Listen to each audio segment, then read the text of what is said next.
Hello everyone, welcome back to Dash of Delight. I am Soumya. Please do subscribe to the channel if you haven't yet, as I keep bringing lip-smacking vegetarian and vegan recipes just for you.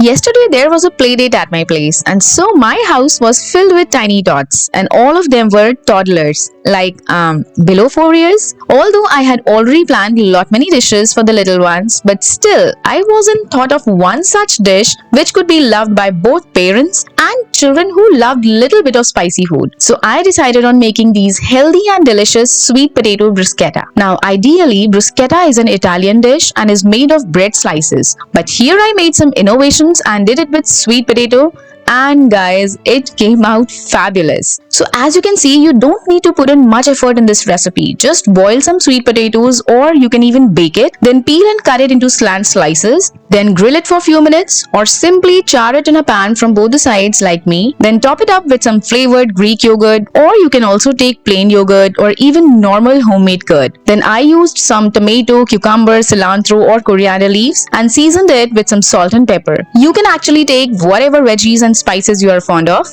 Then I finished it with one of my favorite dip, which is sweet and spicy tamarind dip, also known as imli ki chutney. I know there is no relation of this tamarind dip with that authentic bruschetta at all, but since I love playing with my recipes, doing my own experiments and innovations, so that's absolutely my thing. You guys can have it as it is or however you like. So do try out these amazing sweet potato bruschetta, and I'll see you in the next video. This is Soumya signing off. Take care. Bye-bye.